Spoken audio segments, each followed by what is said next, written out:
आले आता हे पुस्तक उघडून दाखवतील की या वर्गात फक्त हे एकटेच विद्यार्थी आहेत, आम्ही सगळे तर उपरे आहोत. नाही नाही, असं नका बोलू, नाही तर प्रिन्सिपलला जाऊन नाव सांगेल. अरे पण प्रिन्सिपल सरांपर्यंत कसा पोहोचेल हा? अरे पण प्रिन्सिपल सरांच्या बुट आणि चपला फुकट तर नाही ना शिवता? अरे शिवून देत असेल, आता जात पण तर तीच आहे. तुम्ही सगळेजण माझा अपमान करण्यामध्ये स्वतःचा वेळ वाया घालताय. ह्यापेक्षा अभ्यास करा, त्याचा उपयोग होईल. वेळेचा दुरुपयोग नाही तर वेळेचा सदुपयोग करतोय भीमराव आम्ही. ज्या लोकांना त्यांची लायकी माहिती नसते त्यांना त्यांची लायकी दाखवावीच लागते.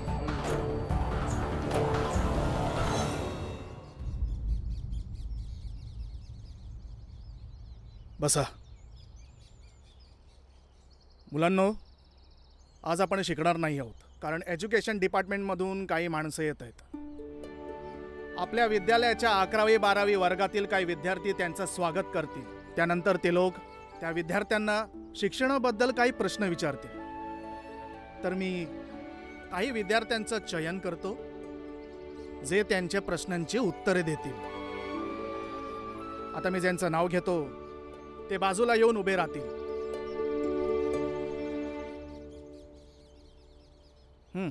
नरोत्तम जोशी या. Yes sir. सदाशिव कुलकर्णी या. तुम्ही दोघं प्रश्नांची उत्तरे द्याल. होय गुरुजी. ठीक आहे.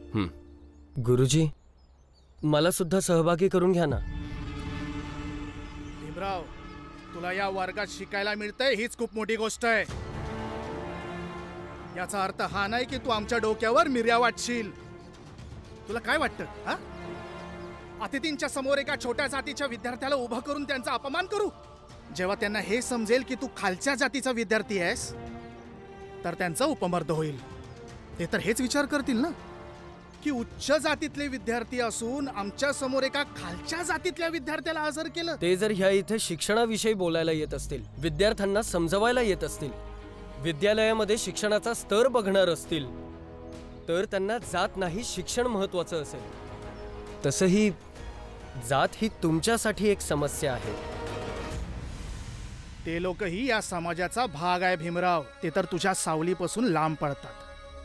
आम्ही तुला त्यांच्यासमोर उभं करून त्यांचा अपमान नाही करू शकत. आणि विद्यालयाचा मान ते पण काय आहे की नाही? काय बोलता मुलांनो? भीमरावाला अतिथींसमोर आणायला हवं की नको? नाही गुरुजी. सर, अतिथी आलेत. तुम्ही सगळे सोबत येऊन आपल्या वर्गातील मित्रांची हिंमत वाढवा. चला. आणि हो भीमराव, आता प्रिन्सिपलकडे जाऊन तक्रार बिक्रारीचं नाटक करू नकोस. काय आहे ना, अतिथींसमोर विद्यालयाची लाज राखणं हे चांगल्या विद्यार्थ्याचं कर्तव्य असतं. लक्षात ठेव. चला.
मी निवेदन करू इच्छितो, आमच्या विद्यालयाचे प्रिन्सिपल सर, तुम्ही पुष्पमाळा घालून त्यांचं स्वागत करावे.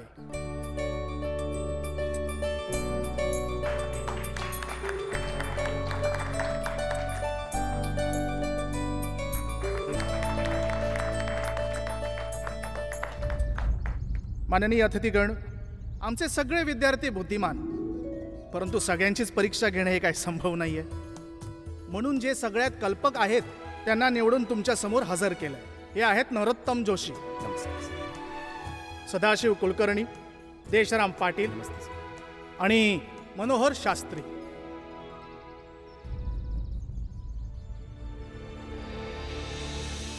यांनी इथे भीमरावची निवड का नाही केली?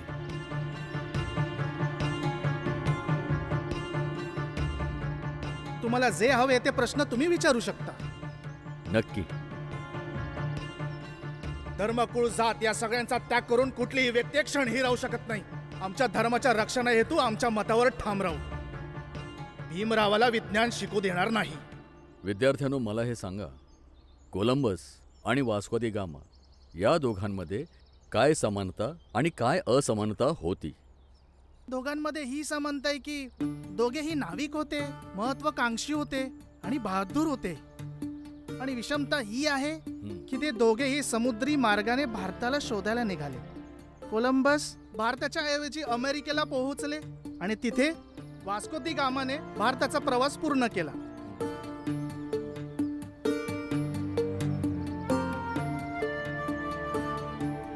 तुला या दोघांमध्ये फक्त इतकीच विषमता दिसून आली? हा सर, हीच विषमता होती. वास्को दी गामा पूर्ण तयारी, अनुसंधान आणि नकाशा घेऊन भारताचा शोध घ्यायला निघालेला, परंतु कोलंबसची तयारी परिपक्व नव्हती. तर ह्या दोघांमधली सगळ्यात मोठी विषमता कामाप्रती त्यांच्या दृष्टिकोनाची होती. दृष्टिकोन फार महत्वाचा आहे. तुला इतिहासाबद्दल तर माहीत आहे, परंतु त्या माहितीतून मिळणाऱ्या शिकवणीबद्दल तुला अजिबात माहीत नाही. जर इतिहासापासून शिकवण नाही मिळाली, वर्तमान आणि भविष्याची योग्य तयारी होत नसेल, तर मग इतिहास शिकण्यात काहीच अर्थ नाहीये. विद्यार्थी आहेत, हळूहळू शिकतील. बरं हे सांगा की आर्किमिडीजचा सिद्धांत काय आहे? अरे नरोत्तम जोशी, सांगा. आर्किमिडीजचा सिद्धांत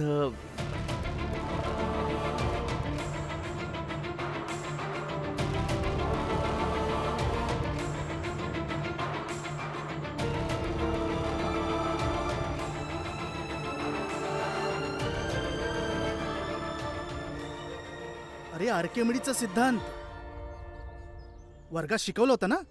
मग सांगा. हो हो गुरुजी, आठवण पण आहे, फक्त नेमकं काय होतं ते सांगता येत नाही. आर्किमिडीजचा सिद्धांत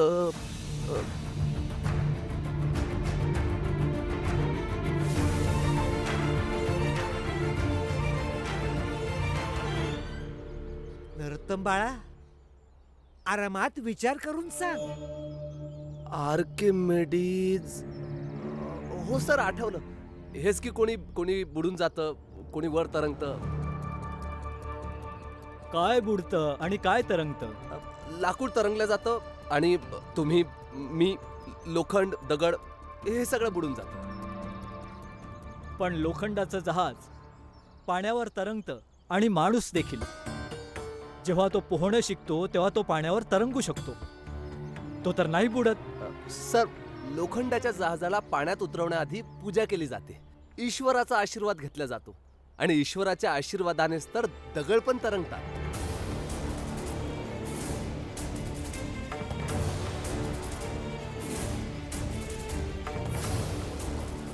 आणि सर, माणूस यासाठी नाही बुडत की तो पोहायला शिकलेला असतो, आणि पोहणं तर यासाठी शिकलं जातं की बुडण्यापासून वाचावं.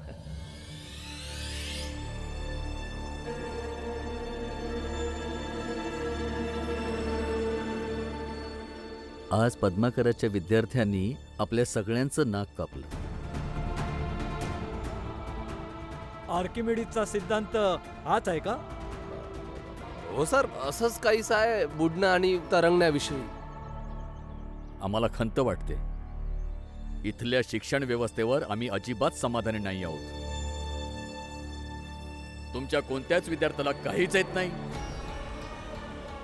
आणि जर का हे तुमच्या वर्गातले उत्कृष्ट विद्यार्थी आहेत, तर इथली शिक्षण व्यवस्था इथल्या शिक्षकांची अवस्था आणि या विद्यालयाच्या कार्यव्यवस्थेवर एक प्रश्नचिन्ह उभं राहतं.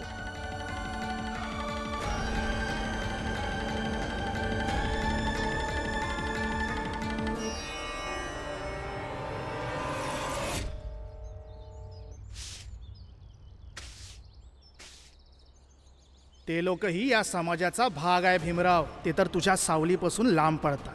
आम्ही तुला त्यांच्यासमोर उभं करून त्यांचा अपमान नाही करू शकत. हा काय उद्धटपणा आहे? ही काय झोपण्याची जागा आहे? गुरुजी सांगताय शिकायचं असेल तर बाहेर उभं राहून शिकायचं. पण तिकडून ना काही ऐकू पण येत नाही आणि कळत पण नाही. सगळी मुलं माझ्यासोबत वर्गाच्या बाहेर उभं राहून शिकतील, नाहीतर मी पण आतमध्ये जाऊन शिकणार. ओढ भीम, आजपासून तू सगळ्यांसोबत वर्गात शिकशील.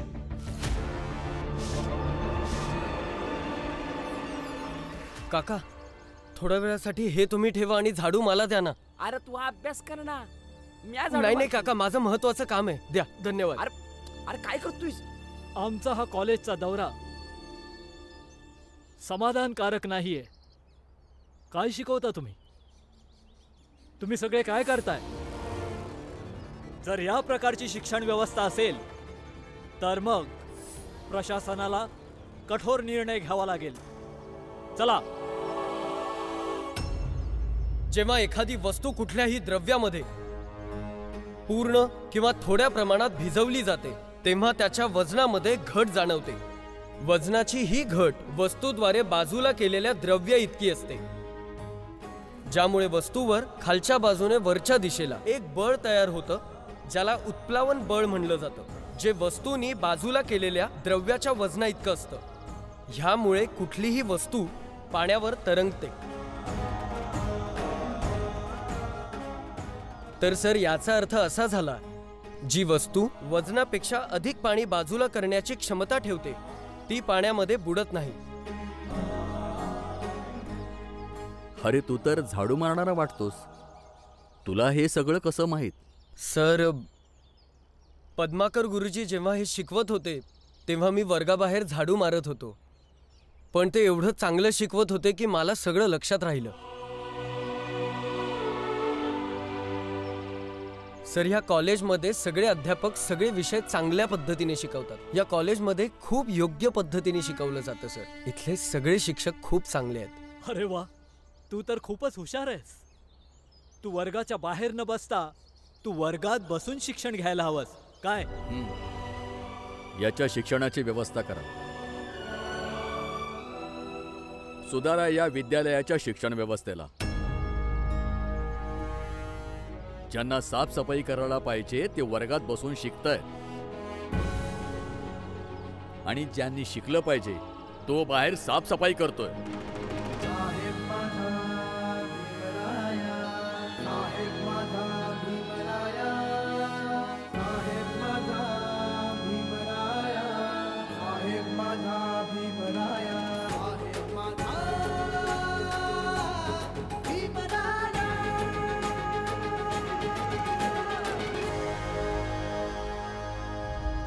रामजी लवकर चाल.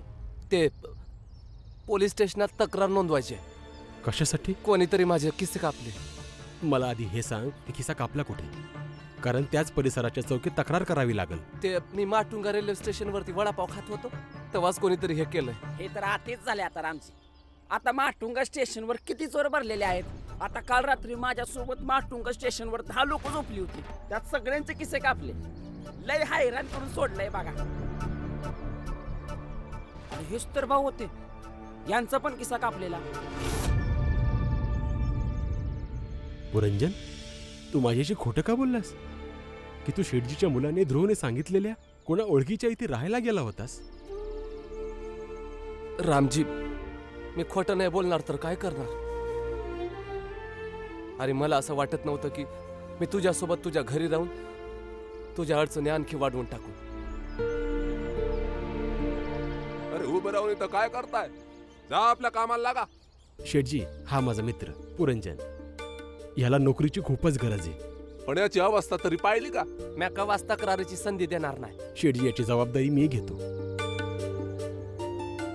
ठीक आहे, पण जर का काही झालं तर जबाबदारी तुझी असेल रामजी.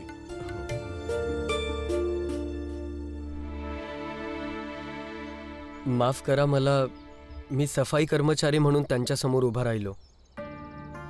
कारण मला सांगितलं होतं की मी खालच्या जातीचा आहे आणि माझं कॉलेजचा विद्यार्थी म्हणून त्यांच्यासमोर उभं राहणं त्यांचा अपमान झाला असता आणि कॉलेजची प्रतिमा दूषित झाली असती. मी म्हणून कर्मचाऱ्याच्या रूपात गेलो, कारण की सफाई कर्मचारी तर खालच्याच जातीतले असतात. मिस्टर अजिंक्यराव आणि मिस्टर पद्माकर, तुम्ही लोकांनी आधी सुद्धा भीमरावाच्या जातीवरनं त्याचं शिक्षण थांबवण्याचा प्रयत्न केलाय, परंतु आज पुन्हा तुम्ही जे काही त्याच्यासोबत केलंय ते खूपच निंदनीय होतं. सर, मी तर माझ्या समजुतीने तेच केलं ज्याने विद्यालयाचा मान वाढेल. हे खेदजनक आहे. आपल्या विद्यालयाचं नाव भीमरावानं टाकलं, नाहीतर आपल्या विद्यार्थ्यांचं उत्तर तर चेष्टेचा विषय झाला होता. सर, मला वाटतं की मिस्टर अजिंक्यराव आणि मिस्टर पद्माकरजी यांना या गोष्टीचा धडा शिकवलाच पाहिजे. का धडा शिकवला पाहिजे? हे बघा, मी विनम्रतापूर्वक सांगतोय, असं काही होता कामा नये की आमच्या जातीचे लोक विद्यालयाच्या बाहेर तांडव करतील, ज्याने या विद्यालयाची शांती भंग होईल.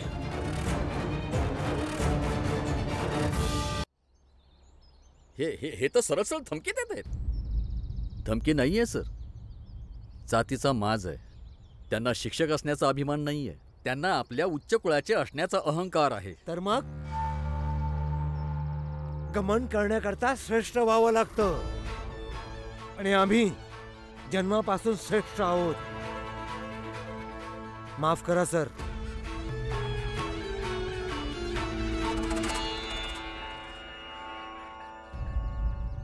भीमराव, आज तू या कॉलेजसाठी जे काही केलेस त्यामुळे या कॉलेजची प्रतिष्ठा वाचली आहे. तुला यानंतर कधीही कोणतीही समस्या असेल तर तू त्याच वेळेस मला सूचित करायचं. हो सर. तुझ्या डोक्यात या सगळ्या गोष्टी येतात कशा भीमराव? विद्यार्थ्याच्या रूपात यायचं नाही आणि सफाई कामगाराच्या रूपात यायचं.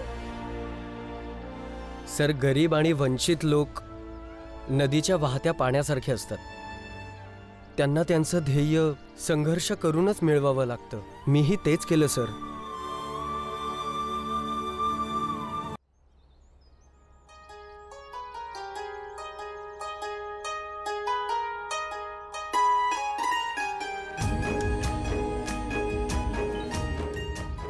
जेव्हा ते खुश असतात तेव्हा कसले गोड दिसतात. नजर नको लागू देऊ द्यावा.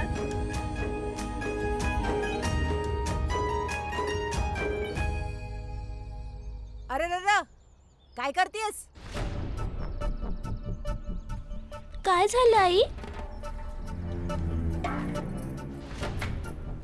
3 भाकरी खाशील तर घराचा खर्च कसा चालल? एकानाच काम चालव. पण एका भाकरीत माझं पोट नाही भरणार. तर उपाशी राहा. मी काय करू? आई, माझं उष्ट तर कोणी खाणार नाही. वायाच जाईन ना ते. द्या ना मला, खाईन मी. फेकणार नाही, ठेवणार आहे. एक आता खा, एक रातच्याला खा आणि एक उद्या सकाळच्याला खा. खाईन मी.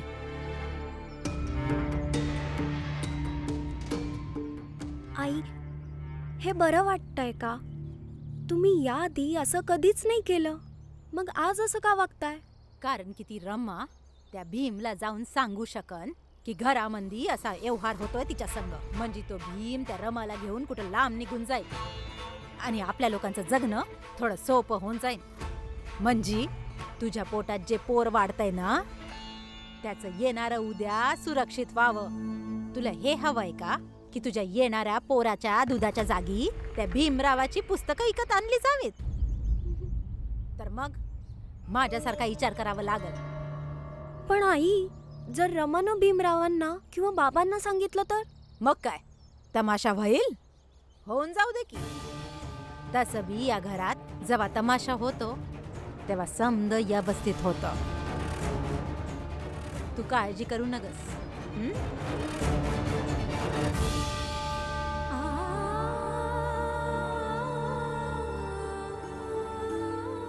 एका भाकरीत पोट कसं भरणार? आता मी काय करू?